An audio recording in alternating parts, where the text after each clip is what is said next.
you. For what it's worth, it is September 20th, 2024. In the last video, we talked about the sons of God, the cosmic struggle between the angelic beings and God and against us. So if you haven't seen that, go check that out. It's called The Divine Conspiracy. You're going to need that as foundation for what we're going to talk about today. We saw how the sons of God, this angelic host, went into the daughters of men and created the Nephilim, who were a race of hybrid creatures, giants that mixed angelic DNA with human DNA, and they were a perversion and a corruption of humanity, and it was in an attempt to conquer the seed of the woman that was promised by God to crush Satan. And if the fallen angels could corrupt mankind's seed with their own, then they could frustrate God's plan. That was their plan. And this rebellious act went on during the old world for almost 1,000 years. And this is what brought about the flood. This is why God had to destroy the whole world by a flood and start over. So if you've ever really wondered why in the world did God destroy the world with a flood, just because men were acting badly and behaving badly, they've been doing that ever since. So what made it so necessary at that point to destroy everything, including the animals, except for the ones he saved? Why would he do that? Well, this is why. And I know it's a little hard to believe, but we got to take with Scripture for what it says. And again, if you haven't seen the last video, I explained that with Scripture. Go back and check that out. So here in Genesis 6, we have some characteristics of the days of Noah that Jesus mentions in the Gospels as conditions that will be on the earth when he returns. So it's important that we understand the days of Noah so we can be ready and interpret the times that we're in, because Jesus said it's going to be like those days when he comes back. Condition number 1, Genesis 6, chapter 6, verse 3. And the Lord said, "My spirit will not abide with man forever, for he is flesh, and his days will be 120 years. The Nephilim were on the earth in those days, and also afterwards. So we have 2 incursions of these things, before the flood, and we find them after the flood. And just as a reminder, we see that in the book of Joshua and the first Kings. Those things are still roaming the earth. Somehow they come back. But that's another story for another day. And so the Nephilim were on the earth in those days, and afterwards, when the sons of God came into the daughters of men, and they bore children to them, these were mighty men who were of old, men of renown." So, put the Bible down there.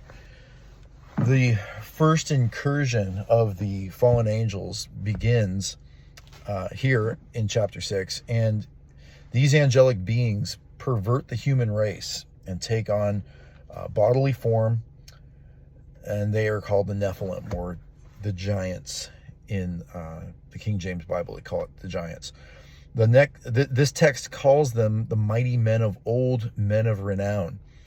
And this is where we get the ancient Greek legends of superhuman demigods, such as Hercules as the most famous, or even the Hawaiian myth of Maui, the Hawaiian Superman.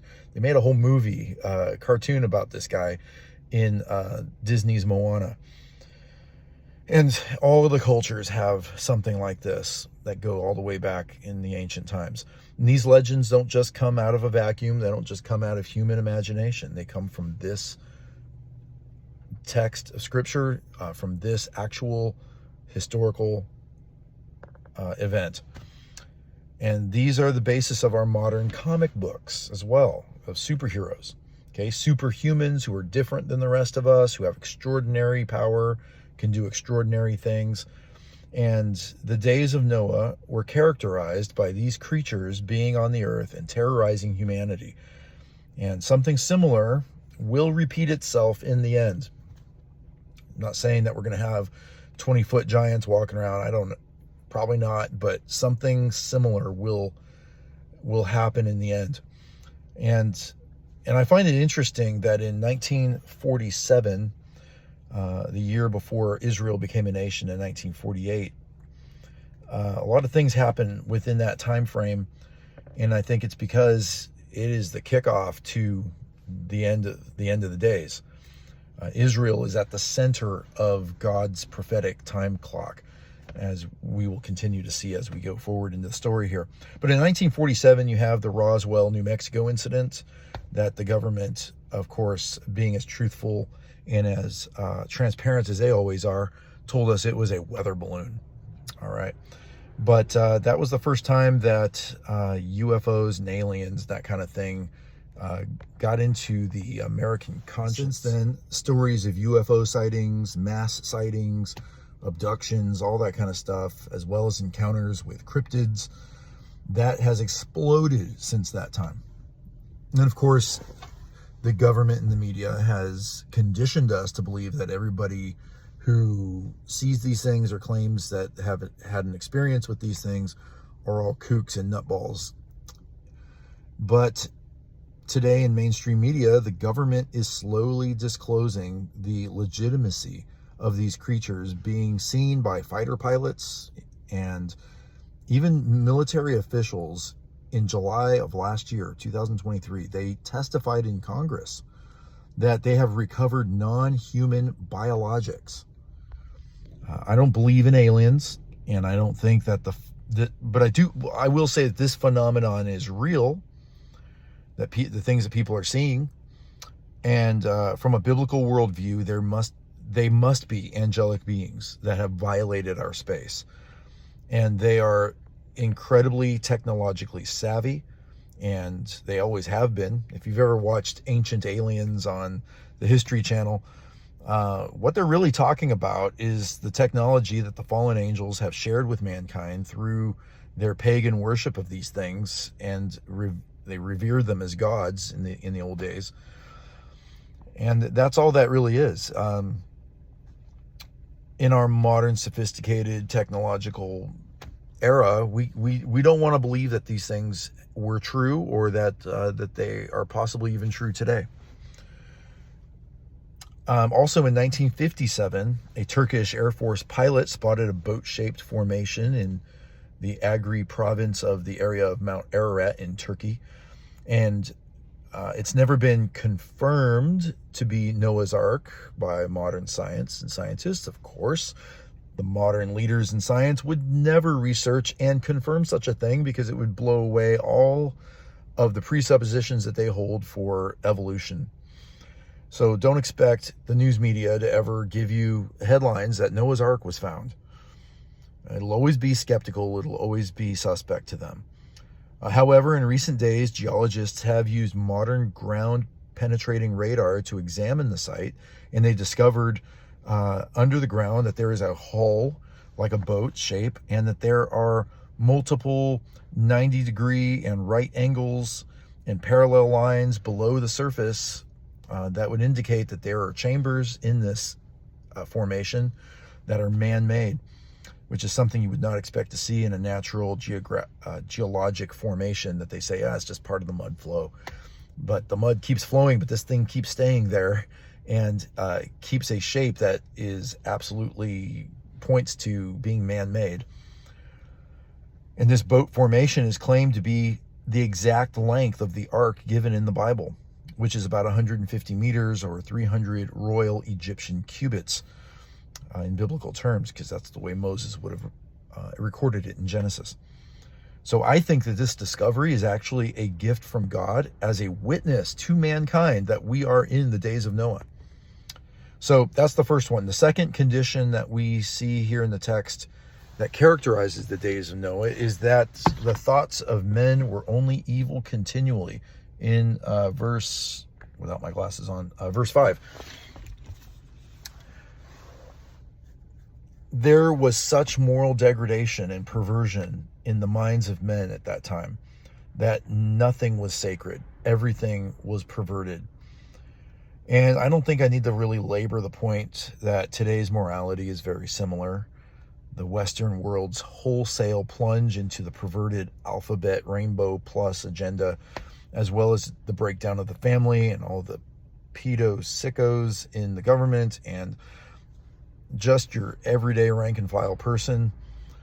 and the immorality and the drunkenness and the drug use and everything that we see around us that we think is normal. This tells us that we're in the days of Noah, and because of the moral corruption.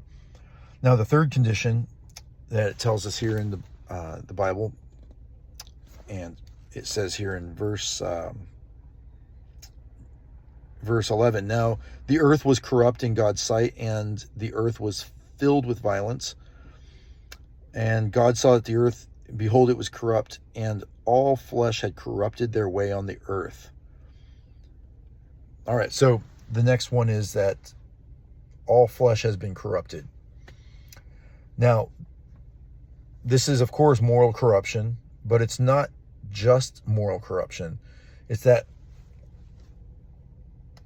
it's not just limited to that. The Nephilim, who were around in those days, corrupted human flesh. There was genetic mutation.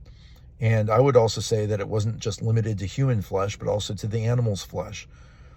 And I believe this because verse 16 says in chapter 6, then they went into the ark with Noah 2 by 2, all of the flesh in which there was the breath of life. And those that entered, male and female, of all flesh, went in as God had commanded him. So we see here that the animals are considered part of the all flesh. Same word used here, just a few verses later. So, it's my personal opinion that some of the dinosaurs, especially the meat-eating monsters, may have been created by these angelic beings also. And we underestimate just how evil, wicked, and perverted Satan and his fallen angels actually are. But there is no bounds to the violations that they will commit on people and even the animals. There's no sense of innocence that they regard at all. Now, the next condition, the fourth condition that comes from this one is, like I already read, the earth was filled with violence. And it says through the corrupted flesh, that the earth was filled with violence. So you had a lot of killing, a lot of murder. If you look at the beginning of Genesis, after Cain has a couple of sons, one of his sons brags to his wife how a man hit him and struck him, so he killed him. And he brags about how he murdered a man. Murder, killing, right from the very beginning, starts becoming just normal in the old world. And in 1947, a huge discovery was found near the Dead Sea Scrolls, which preserved many Old Testament scriptures, as well as what is now known as the Lost Book of First Enoch, which is a story about the pre-flood era and what it was like back then. And it describes the violence during that time between, especially brought about by these Nephilim creatures, just how barbaric they were. They would kill each other and war with each other. They were evil. They ate each other. They ate animals. They ate humans. They had the most disgusting, wicked, insatiable appetites. And now, let me be clear. I'm not saying that the Book of Enoch is like Scripture. It's not.